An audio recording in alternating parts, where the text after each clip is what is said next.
ගොඩක් වෙලාවට මේ ෆිල්ම් ඊට පස්සේ ටෙලිඩ්‍රාමා ටීවී සීරීස් එහෙම නැත්නම් සින්දු ඔය හැම එකම මචං මට හිතෙන්නේ අපිට ඒක අර ෆීල් වෙලා අපි ඒකට කැමති වෙන්න ගොඩක් වෙලාවට ඒක අපේ ජීවිතෙත් එක්ක සෙට් වෙච්ච දෙයක්. හරිද? මේක මේ මාරය මට රෙකෝඩ් කරන්න හිතුනේ මං මේ පෞගේ ටිකේ ටීවී සීරීස් වලම එල්ලිලා ඉඳලා මේ වෙනස කරත් එක කියලා ආයි ෆිල්ම් බලන්න පටන් ගන්න ඕනේ කියලා හිතාගෙන අද Netflix එක පැත්තේ කරක් ගිහුව කොමඩි පොඩ්ඩක් ආතල් එකේ hina වෙන්න පුළුවන් ෆිල්ම් එකක් බලනවා කියලා. එහෙම දාද්දි මේ කලින් ලිස්ට් එකට ඇඩ් කරගෙන තිබ්බා මේ ඇඩම් සැන්ඩලර් ඉන්න අපේ grown ups මූවී එක. ඒකේ මූවිස් දෙකක් තියෙනවානේ. ওই දෙකම දැන් එක ගැම්මට බලලා ඉවර කළා. හරිද? කොමඩියක් කියලා හිතාගෙන තමයි මම ඒක බලන්න ගත්තේ. දැන් වැඩේ තියෙන්නේ ඒකේ මට ටච් වුණා වෙනම තැනක් මචං ඒ ෆිල්ම් එකේ. හරිද? මේක මම මේ ෆිල්ම් එක ගැන කරන නිකන් මගේ කතාන්තරයක්. ඉතින් මේ මට ඒක සෙට් උනේ බං ගොඩක් වෙලාවට දැන් ෆිල්ම් එක බලපෙවුම් දන්නවනේ කතාව. එතකොට ඒකේ තියෙන්නේ ඌ පොඩි කාලේ ජීවත් වෙච්ච ටවුන් එකට යනවා උන්ගේ බාස්කට්බෝල් කෝච් නැති වුණාට පස්සේ ආයි අර ගෙට් ටුගෙදර් එකක් විදිහට තමයි යන්නේ.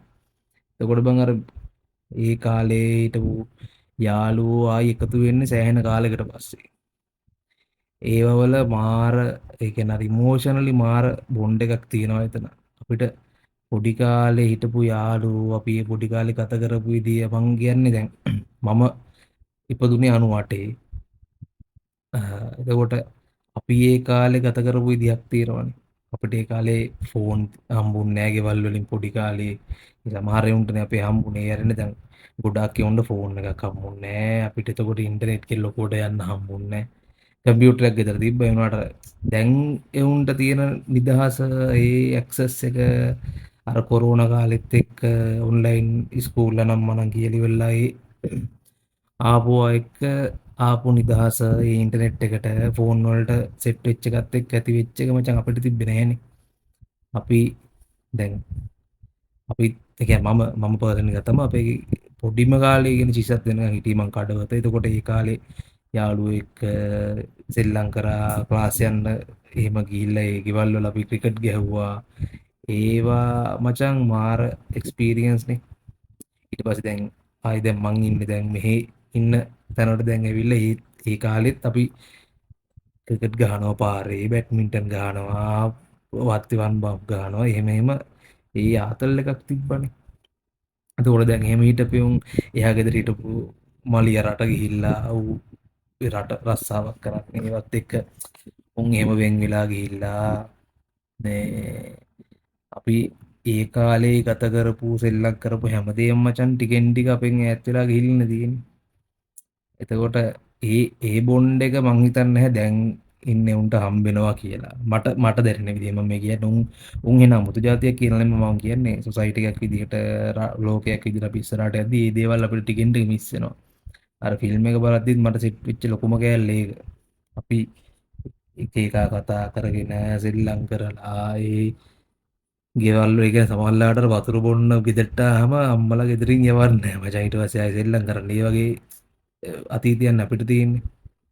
ඉතින් මේ මට මේ ෆිල්ම් එක දැන් කොමඩි ෆිල්ම් එකක් කියලා බලන්න ගත්තට මට ටච් වෙච්ච තැනක් ඕක ෆිල්ම් එකේ. ඊට අමතරව ඒක මාර්ගයල්ලකින් අපි දැන් ඉන්න යාළුවෝ වුණත් අපි කාලෙන් කාලට අපි ආශ්‍රය කරන යාළුවෝ වෙනස් වෙනවා. අපි අපේ උන් රට යනවා, බඳිනවා, ඊට පස්සේ ගමෙන් යනවා. එහෙම කීයක දේවල් හින්දා අපි වෙන් වෙනවනේ. එතකොට ආයි දවසක අපි හම්බුනොත් එහෙම ඒ කියන්න තියෙන මෙමරිස් මචං ඒක වෙන එකක්නේ. ආයි හම්බුනාම අර ෆෝන් එකේම එල්ලිලා ඉන්න FB එකේම අපි කතා කරන දැන් Instagram එකකින් රීල් ෂෙයා කරගන්න ඒවා වල මචං අර ෂෙයා කරගන්න මෙමරි එකක් කියලා නැහැනේ. අපිට දැන් අපේ කාලේ හිටපු උන්ට ඒ 98 අග 2000ත් මන් දන්නේ කොහොමද කියන්න මන් දන්නේ අපේ වයසේ සහ අපිට පිටිපස්සේ අපිට කලින් හිටපු අයට තමයි මේ විදිහේ මෙමරිස් තියෙන්නේ කියලා මට තේරෙන්නේ පර්සනලි. අනිත් අයුම් හැම එවුම්ම දැන් ඉන්න නංගිලා මල්ලිලා දැන් අපිට පුතාලා දුවලා වෙන්නේ ඔක්කොම මචං ඒ උන්ගේ වැරද්දක් නෙමෙයි ඒක. ඒ කෑල්ලෙන් වෙන් වෙලා කියලා. ඊට අමතරව මට අනිත් සෙට් වෙච්ච කෑල්ල තමයි මේ එෆයාස් ඇතුලේ පවුල් ජීවිත ඇතුලේ මිනිස්සු කොච්චර දේවල් කියන්නේ නැතිකම හින්දා කමියුනිකේට් වෙන්නේ නැතිකම හින්දා සමාජ ඉස්සරහට ගිහිල්ලා අසරණ වෙනවාද කියලා. ඒ දේවල් සමහරලාට සොසයිටි එක ඉස්සරහා ගිහිල්ලා ඕපන් වෙන්නේ. ඒ දේවල් කියා ගන්න බැරුව කියන්න කතා කරන්න නැතුව ඉඳපු දේවල් සමහර තැන්වල ජෝපන්ලා එතනදී අසරණතාවයට කොච්චර මිනිස්සු පත් වෙනවද කියන්නේ. ඒ නැයි අපිට කතා කරන්න බැරි ආදරය කරන කෙනත් එක්ක හෝ හස්බන්ඩ් වයිෆ් එක්ක හෝ ළමයි එක්ක හෝ ඒගොල්ලෝ පර්සනල් ලයිෆ් වල හැමෝම ප්‍රශ්න වලින් මචං ජීවත් වෙනවා. ගොඩක් වෙලාවට හැමෝම හැම දෙයක්ම ෂෙයා කරගන්න. ඒවර ඒක මන් දන්නේ ඒක කොච්චර දුරට සාධාරණද කියලා. මං කියන්නේ එහෙම ආදරය කරනවා නම් සම්බන්ධකමක් තියෙනවා නම් හැම වෙලාවෙම ඒක ෂෙයා කරගන්න ඕනේ. ඒක හිත ඇතුළේ තියන් ඉන්න අනිත් කෙනා ඒක දන්නේ නැහැ. ඔයාට මේ දේ තමයි ඕනේ. වාගේ නීඩ් එක මේක කියලා දැනගන්න නම් ඔයා කතා කරලා ඒක කියන්න ඕනේ. අර හිත කියවන්න පුළුවන් මිනිස්සු නැහැ කියලා කියනවනේ. ඉතින් ඒකින්ද හැම වෙලේම මේක කිව්වම Tamanට මේක තමයි ඕනේ. Taman ජීවිතේ බලාපොරොත්තු වෙන්නේ මේක ආදරයකදී බලාපොරොත්තු වෙන්නේ මේක කියලා කිව්වම ඒක අනිත් කෙනාට හරි ලේසි. එනවාට ආදරේ කරන්න මාර ලේසි එතකොට. හෝ සම්බන්ධකම කොහොමද යාළුවෙක් හෝ රස්සාව කරන තැන හෝ කොමක් හෝ වේවා ඒ ඕනම රිලේෂන්ෂිප් එකක අන්‍යෝන්‍ය සමතදාවයකදී ඒ කමියුනිකේෂන් කියන දේ මාර වැදගත් කියන මේ ෆිල්ම් දෙකම බැලුවම මට සෙට් වෙච්ච දෙයක්. මචං කියන්නේ මේ ෆිල්ම් එක කොමඩි ෆිල්ම් එක තමයි ගියාතල්. ඒ වුණාට මට දැනෙච්ච කෑලි දෙක අපිට කොච්චර අපිව මිස් වෙනවද? අපේ පොඩි කාලේ මතක ඒ දේවල් ඇතුලේ අපි කොච්චර ජීවත් වෙනවද කියලා තේරෙන්න අපි ආයෙ රීවිසිට් කරන්න ඕනේ. සමහර විට රට ගියපියුන් එහෙම ආයි ගම් වලට ආවම ලංකාවට ආවම මේ තියෙන ඒන මෙමරිස් වල රිවයිස් එක මාරයිනේ. ඒ දැන් පර්සනලි දන්නේ උන් දන්නවා ඒක මිස් වෙන්නේ කොහොමද කියලා. රට ගිහිල්ලා ඉන්නේ උන්. ලංකාව කොච්චර මිස් වෙනවද කියලා. ඒ වගේම තමයි අර ගමෙන් ගිහිල්ලා රස්සාවල් වලට ගිහිල්ලා ඉන්නේ උන්. එහෙම හැම දෙයකම මිස් වෙන කෑල්ලක් තියෙනවා අපිට. ඉතින් ඒ දෙක මාරු විදිහට මට මේ ෆිල්ම් දෙක බලුවම දැනුණා. ෆිල්ම් එක බලපන්. මේ මාර ආතල් ඉතින් ඒ වගේම ඉතින් අනිත් ඒවලුත් තියෙනවා. ඉතින් ආතල් ඒ කාලේ ෆිල්ම් වල දන්නවනේ ඉතින්. මේ ආතල් ෆිල්ම් දෙකක් ඉතින් මට ඕක සෙට් වුණා මේ ෆිල්ම් දෙක බැලුවාම. ඉතින් කොමඩි වුණාට ඒ වගේම ස්ටෝරි ලයින් එකත් ඉතින් ආතල් බලන් ඉන්න ආතල් ඉතින් ඇඩම් ඉන්න ඊට පස්සේ අපේ කවුද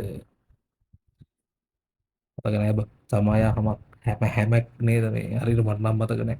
එයා ඉන්නවා. ඉතින් පොඩි පොඩි ආතල් ටිකක් තියෙනවා. ඉතින් ඒකයි අනිත් එක තමයි මට සෙට් වෙච්ච එක මචං ඒ කාලේ ෆිල්ම් වල කොච්චර මේ අර බ්‍රයිට්නස් එකක් තියෙනවද කියලා.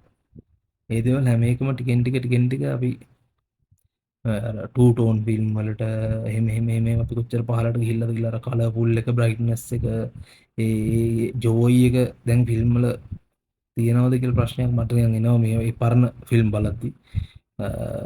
පරණ ගොඩම පරණ නේද 2010 නේ ඔය දෙවෙනි ෆිල්ම් එක ආවේ ඒකේ. ඉතින් ඔක තමයි සීන් එක මට මේ ඉතින් බලත් එක බෙදා ගන්න ඕන වුණා. ෆිල්ම් එක බලලා තියෙනේ උන් මේ කමෙන්ට් එකක් දාගෙන ඵලයල්ලා. ඕක තමයි ඉතින් කියන්න ඕනේ. ඉතින් ඊළඟ වීඩියෝ එකකින් හම්බෙමු. දැන් good night.